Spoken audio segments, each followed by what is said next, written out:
నమస్తే సార్, నాగార్జున రెడ్డి గారు. నమస్తే అమ్మా, చెప్పు ఏమిటి వాళ్ళ నీ టాపిక్? అయోధ్య గురించి సార్. ఎక్కడ చూసినా రామనామం, ఎవరి నోట విన్నా అయోధ్య, ఇవే వినిపిస్తున్నాయి. ఎవరి ప్రయాణం చూసినా అయోధ్య వైపే వెళ్తుంది. మొత్తం రామనామంతో మారుమోగిపోతున్న పరిస్థితి. తెలుగు రాష్ట్రాలు కూడా అందులో భాగస్వాములు అయ్యాయి. పాదుకల విషయంలో కానీ, లేకపోతే బంగారు తలుపులు తెలుగు రాష్ట్రాల్లో వాళ్ళకి చేసే అవకాశం దక్కడం నిజంగా పూర్వజన్మ సుకృతంగా భావిస్తున్నారు కూడా చాలామంది. అయోధ్య, శ్రీరామచంద్రమూర్తి, ఇవే వినిపిస్తున్నాయి సార్ ఎక్కడ చూసినా. నారాయణ నారాయణ నారాయణ నారాయణ నారాయణ, జై శ్రీరామ్, జై శ్రీరామ్ అని చెప్పిస్తారు. ఇది ఒక చారిత్రాత్మకమైనటువంటి విషయమే కదా సార్. 500 సంవత్సరాల క్రితం, అంటే 1526 అనుకుంటాను, సబ్జెక్ట్ టు కరెక్షన్, అప్పుడు జరిగినటువంటి సంఘటన తర్వాత అయోధ్యకు తీర్పిచ్చినటువంటి సందర్భము. దేశంలో అన్ని ప్రాంతాల్లో అంతమంది ప్రజలు కూడాను యాక్సెప్ట్ చేశారు దాన్ని. ఎక్కడా పెద్దగా కొట్లాటలు కానీ అభ్యంతరాలు కానీ ఎక్కడా లేవు కదా. అవును సార్. డెమోక్రటిక్గానే ఉన్నారుగా, అందరూ సానుకూలంగానే ఉన్నారుగా, శాంతి భద్రతలను బాగానే ఉన్నాయి కదా. ఇప్పుడు రేపు 22వ తారీఖు డేట్ కూడా అనౌన్స్ చేశారు, టైం కూడా చెప్పేశారు, ఏ ముహూర్తంలో ఏ టైంలో ఏమిటి సంగతి సమాచారం అనేది. మన ప్రధానమంత్రి మోడీ గారు వెళ్ళారు, చూశారు, వచ్చారు, సంగతి సమాచారం. ఇటుకలు కాంట్రిబ్యూట్ చేయండి అన్నారు, పంపించారు, సంగతి సమాచారం.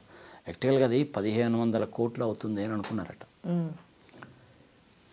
డొనేషన్స్ ఇవ్వండి, ముందుకు రండి అనేసి అంటే 3000 కోట్ల రూపాయల డొనేషన్స్ వచ్చినాయట. మన వాళ్ళు నిజంగా ఎంత తెలియగల వాళ్ళను వాళ్ళు మరి ఒకసారి అర్థం కాదు కానీ వాట్సాప్లు క్రియేట్ చేశారమ్మా, గ్రూపులు క్రియేట్ చేశారమ్మా. దానికి దేనికోసం అనుకున్నావు? డొనేషన్లు కలెక్ట్ చేయడానికి కాదు, ఆ పేరు చెప్పి జనాలను మోసం చేయడానికి. ఏ కార్యక్రమంలో ఇటువంటి కొన్ని ఉంటాయి కదా సార్, ఇటువంటి కొన్ని ఉంటాయి కదా. సో అలాంటివి కూడా చేశారు. కాబట్టి ఆ ధర్మ కమిటీ వాళ్ళు ఏం చెప్పారంటే, ఈ పర్టికులర్ వెబ్సైట్స్ వాళ్ళు ఎవరైనా మీకు మెసేజెస్ పంపించిన సంగతి సమాచారం చేసినా ఇవ్వకండి, మాకు ఆల్రెడీ అనుకున్న దానికంటే ఎక్కువ వచ్చినాయి కాబట్టి మేము డొనేషన్స్ తీసుకోవట్లేదు, స్టాప్ చేసాం మేము అని చెప్పి చెప్పారు. It's a good announcement. దేశవ్యాప్తంగా 1000 ట్రైన్స్ని వేస్తున్నారు. సీతాదేవి ఎక్కడైతే పుట్టిందో మిథిలిలో, అక్కడి నుంచి వాళ్ళు ఒక 50 ట్రక్కుల్లో గిఫ్ట్లు తీసుకొచ్చారు, కానుకలు తీసుకొచ్చారు. సో ఇవన్నీ మామూలే. చిత్రం ఏంటంటే, మీరు ఏదో తెలుగు రాష్ట్రాల్లోనూ దేశవ్యాప్తంగా రామనామ జపం చేస్తున్నారన్నారు, కానీ దేశవ్యాప్తంగా కాదమ్మా, ఒక రకంగా చెప్పాలంటే ప్రపంచవ్యాప్తంగా చేస్తున్నారు. తెలిసిన న్యూయార్క్లో అయితే మొత్తం లైవ్.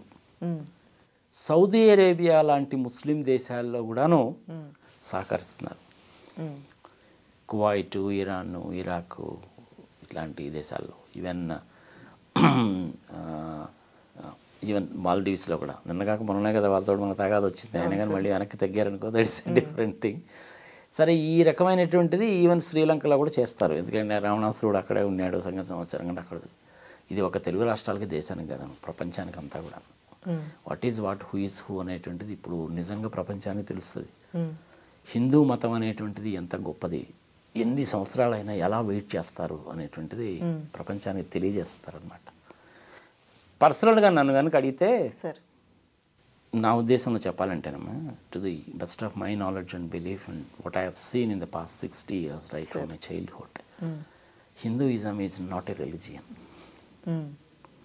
ఇదేంటండి నాగార్జున గారు మీరు ఎట్లా అంటారంటే అనొచ్చు. Hinduism is not a religion. Hinduism is a philosophy. It tells, teaches and preaches to the entire world how to live and let others live. రెండే పదాలు, how to live and let others live.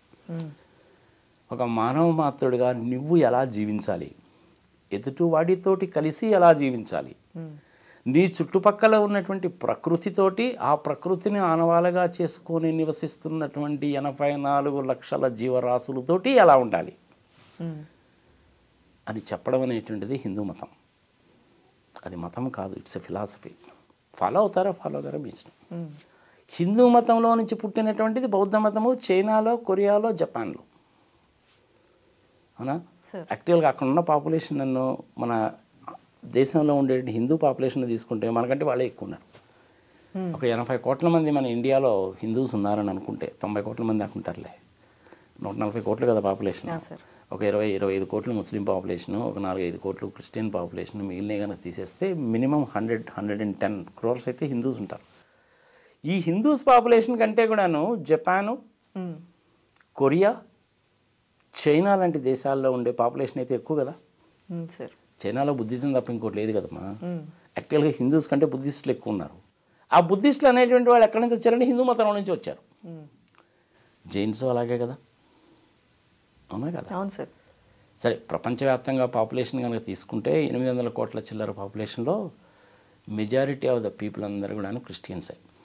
Percentage వైజ్గా తీసుకున్నా కానీ Christians ఎక్కువ ఉంటారు, Muslims ఉంటారు, దాని తర్వాత హిందూస్ ఉంటారు, చిన్న చిన్న మతాలు కొన్ని ఉంటాయి, జూయిష్ లాంటి రిలీజియన్స్ కూడా ఉంటాయి.